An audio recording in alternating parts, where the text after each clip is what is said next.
Okay, so welcome back to the Gaming X, and today it's late, we got distracted by Black Friday deals, but we're going to take a look at Narcos Rise of the Cartels, a turn-based strategy title for the Nintendo Switch.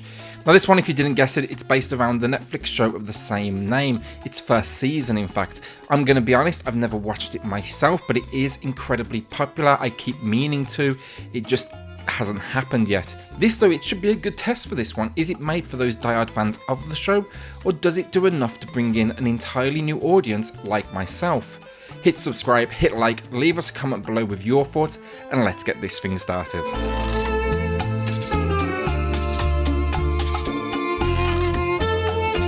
So story, and here we get two intertwined story campaign modes to enjoy, and you can freely jump between them.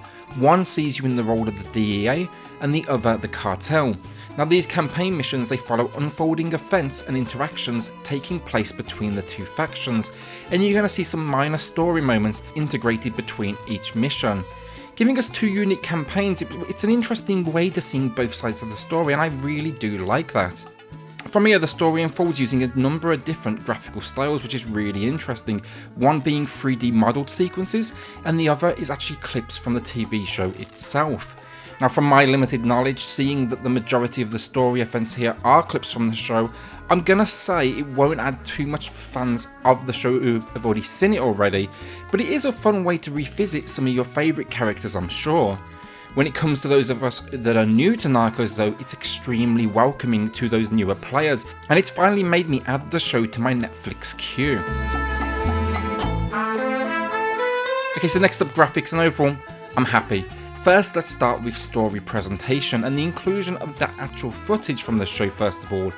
It adds a level of credibility to a game when it's based upon a show or film. So often we see, poorly rendered characters with poor voice acting, so seeing the real deal here, it made a big difference. Now outside of these video clips, I also mentioned the 3D cutscenes. Now, they're far from perfect, I'm going to say that. Low detail, kind of awkward movement, emotions of a brick wall, you get the idea. But attaching them to the video sequences, it makes it all a bit easier to digest. It makes them recognisable, of course, as well, but it also links the video sequences to the in-game graphics. It's a nice little step between to set an expectation with the gamer of what they're going to get. It is kind of cheap looking, at least these 3D sections, but it worked for me. It's a weird thing to say, it's clearly a low budget, that's for sure, but I feel like they maximised in areas where they could, and they were definitely smart about it. Now when it comes to the actual in-game graphics, I was initially pretty impressed. Again, far from perfect, but I really liked the attempt at giving us varying and unique locations. I imagine they're all pulled directly from the show itself. They also do a nice job of keeping things fresh. Obviously you're going to visit similar locations, cities, jungles, but it never felt too much in the way of repetitive. To close this out on the positive, I really like the overlay too. The turn-based strategy genre can be a confusing one for sure, so I feel like they did a good job of keeping things just clear and simple. We even get some really nice hand-drawn character models in this overlay as well for dialogue moments in-game. Basically what I'm saying is we have a lot of different visual styles here that actually kind of come together and work really well, and they've somehow pulled it off. Unfortunately, when it does come to the graphics though, we do get a few issues. First of all, textures. There was a large amount of popping throughout in the environments. It can give the whole game a kind of muddy look when you weren't sure if it was still loading in or just low quality detail. It's just a little bit jarring when you're kind of making those guesses and seeing just some lower quality areas that maybe needed a little bit more work. One way we found to help with this though was zooming in with the right analog stick. It would definitely mask the problem, as the majority seemed to occur when we zoomed all the way out, looking at a huge map kind of towards the edges, and it makes sense, it's processing a lot of information at that point. Next up, the squad selection. We got, nice video, we got semi-decent 3D models for the cutscenes, we got pretty nice in-game graphics as well. But what the hell happened here? I don't know. Blurry mess on my screen is the only way I can describe it. It's a small thing, but it's worth noting because you're going to spend a hell of a lot of time here choosing your squad, choosing your loadout. Overall, yeah, it's decent. I think they've represented the TV show visually. We get some great scenes from the show, we get some okay 3D models for cutscenes, and the graphics, while somewhat low quality at times, they do enough. Yes, we had a few issues, I will say that, but I feel like we can see they put a lot of effort into the right areas, and I'm guessing this one, it's also not just a small budget, but a pretty small development team. Alright, so gameplay, and first of all, it's a strategy title. These games, they ain't always easy, they require patience, and they are somewhat an acquired taste. This could have been, an all-out action title, a first-person shooter. It would have been an easy cash grab for the team. But I think this was actually a smart move. Break away from the cookie cutter, run around and shoot TV tie-in, especially with a smaller budget, and tackle something manageable, but be a little bit different at the same time. I'm okay with that. It's nice to see something different for a licensed game. So Narcos, it follows a pretty typical format for the genre. You move around a grid-based system, collecting intel and attacking enemies. Narcos is one turn at a go, meaning you make your move, the enemy makes their move, and then you repeat. It's a slow pace initially that leads to relatively bloody showdowns at the end of each mission. So outside of the norms of the genre, here you can actually only move one character at a time. No multi-character movement, no squad movement, nothing like that. You move one character, they move one character. So if you're going to, let's say, an exit route, you've got 5 characters standing there, it's going to take you 5 attempts to get them all out and escaped. This, I will say, it does slow things down, but in some ways, it makes it a bit more accessible for newer players to the genre, only having to worry about, one character at a time. It makes it no easier, that's for sure. It's still hard as hell, but the learning is easier to process. So with the gameplay, you'll also be taking on both sides, starting as the DEA before you unlock the Cartel just a couple of missions in. Here you get to build your squad from varying skill sets, and like any good strategy title, it's a key part of winning. Make the wrong choices and you can expect to be fighting a losing battle from step 1. Each squad member also has the ability to use and add new actions. Think health bumps, healing abilities, the usual things you would expect.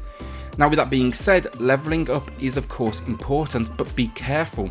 Here, if a character dies, they're gone for good, and you will need to hire new ones. So keep those favourite characters far back on the map and sacrifice the others before you absolutely need to move them in. So trying something new here as well, Narcos has included what's called a kill shot.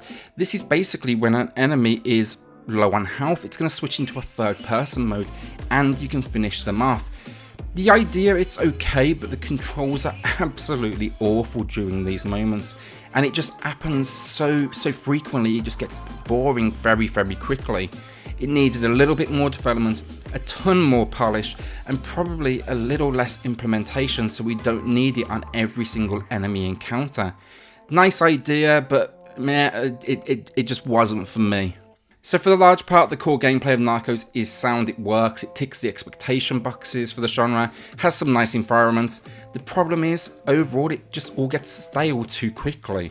Just a few missions in and I was ready to hang my controller up and just call this one done. The gameplay, as I say, it's not bad, it feels a lot in those early levels. And then it never really grows or goes anywhere else, it just kind of loops over and over with a different background and a different set of enemies. The gameplay, it just needed more as it progressed, build upon the intel collection and the investigation elements. Instead, it was, kill these 7 or 8 enemies, move to the square with the intel documents, mission complete. I think the creativity needed to be dialed up a little, just overall. When it comes to mission setup as well, it all takes place in what they call the war room, and it's the same thing here, it's just lacking and could easily be in a cell phone game. It's basically just squad selection screen and a map. Why not build this out? Why not give us more character information, give us things to look at, just give us anything that we can distract ourselves with in between missions so we look forward to the next time we return to this room. The final few issues for gameplay. Frame rate, it's pretty damn apparent, it's dropping pretty badly when the camera angle changes, and especially those kill shots in third person, they're frame rate nightmares. Also, last but not least, load times here, they can be on the long side, that's for sure, so just expect that again going in.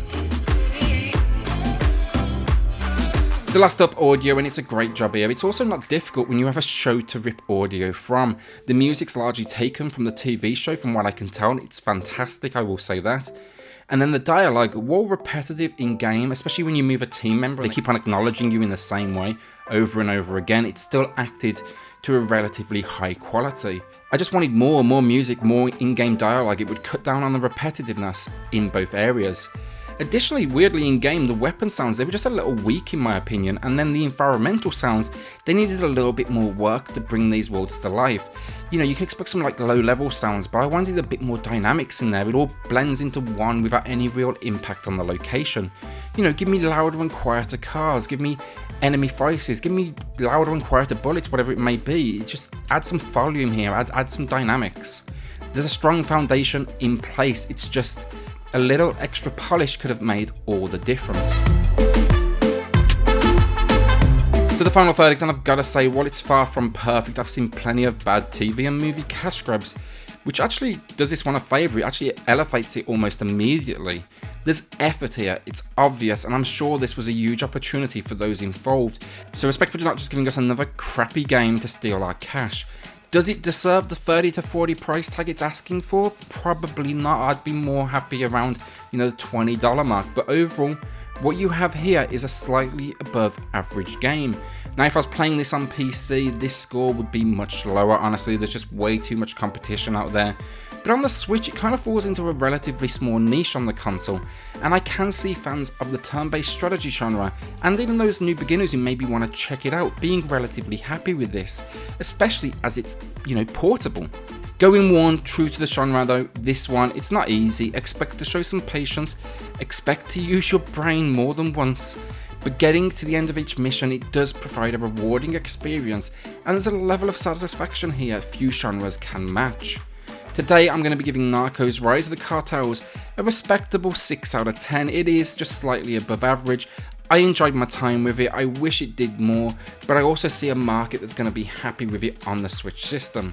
Thanks so much. Do you agree or disagree? I was arguing with myself here on this one between a 6 and a 7, so I'd love to know your thoughts in the comments below. Hit subscribe, hit like, and we'll see you all on the next Gaming X.